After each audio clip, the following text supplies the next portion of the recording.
Okay, I'd like to get things started with an E chord. So let's see if we can set up an E chord. If you've forgotten what an E chord looks like, I've got one up on the board here.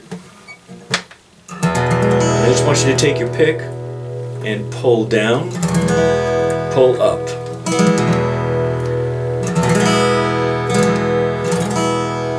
Let's keep a steady beat.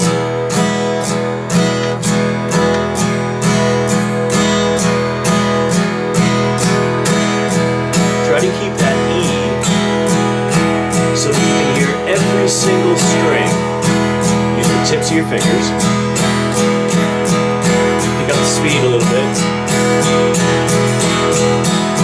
If you're having problems getting your guitar tuned, just raise your hand and I'll try to help you out.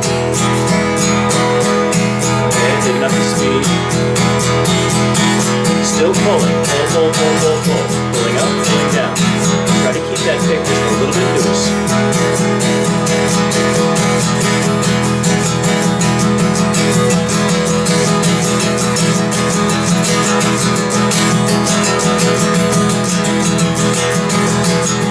Okay, very good. Now what I'd like you to do is take that E chord that we just did, get the fingers all cooled off here, and take that E chord that you've got and move it up so that the first finger is on the 12th, the 13th fret, so that it's making another E chord but an octave higher. Okay, so it should sound a little something like this. Now, if you've got a guitar that's a nylon string guitar, you're gonna run out of frets. Your fingerboard is gonna kind of go into the body of the guitar, so you're gonna have to kind of reach almost over. You might have to get your thumb out of the way so that you can reach over the body of the guitar to make that shape. So let's just try making that E on the 13th fret, and we'll do the same exercise with the strumming. Try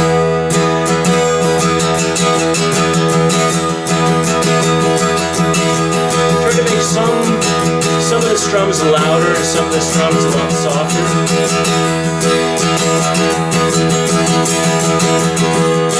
Miss once in a while.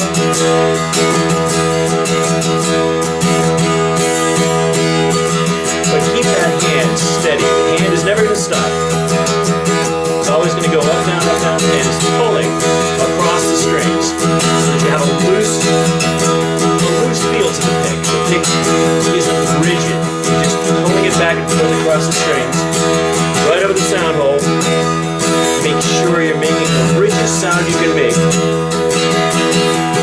No buzzing strings, no muted strings. Now we're going to take that E chord, we're going to move it down 2 frets.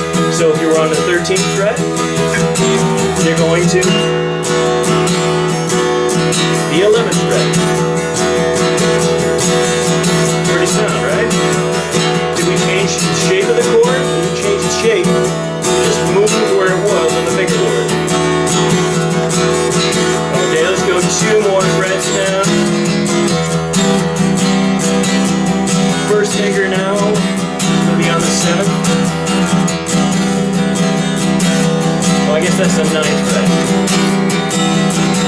You might or might not have a dot here. Let's move it down 2 more.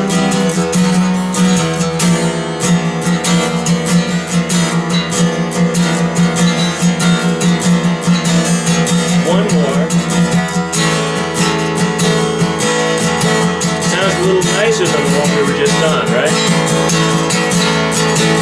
Down 2.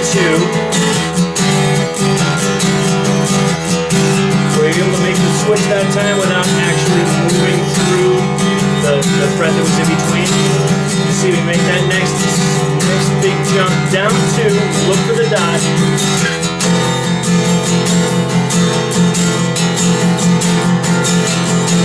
And if we move down 1 more fret, get back home. Same exercise. We're going to go all the way up.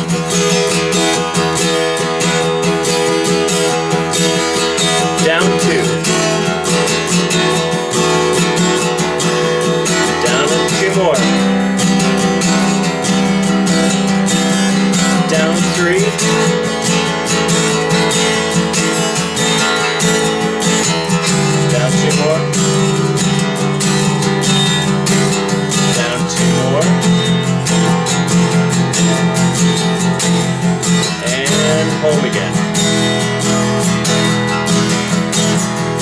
Now this time, instead of going all the way up to the 13th fret, we're just going to go up to the 8th fret this time.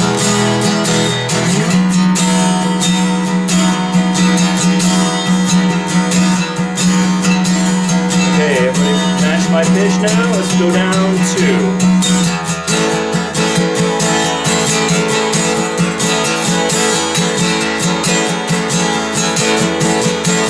Miss once in a while, but make sure it's a full sound. Down 2.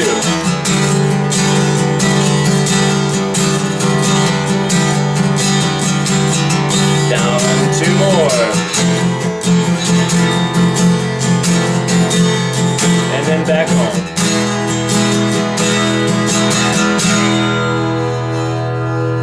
Okay, give your fingers a rest for a minute. Wiggle them, you know, get the blood back into the tips of the fingers. Is that the only way that we can make that shape of chord? What other fingers could we use?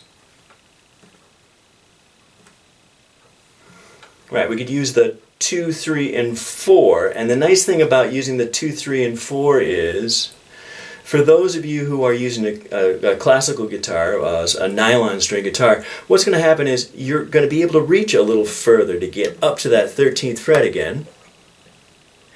You don't have to work quite as hard because you're using fingers that are closer to the body. So they're a little easier to go over the top of the end of the body. The other thing that we're doing when we're using, and by the way, piano, this is not 5, this is going to be 4. I'm sorry, thumb doesn't get used that often, but I'll show you later. These are 1, 2, 3, and 4. We're going to use 3, 4, and 5. Wait, no, we're going to use 2, 3, and 4. And what we're going to do is we're going to make that shape, the same shape, the E shape, and slide it up to the 13th fret.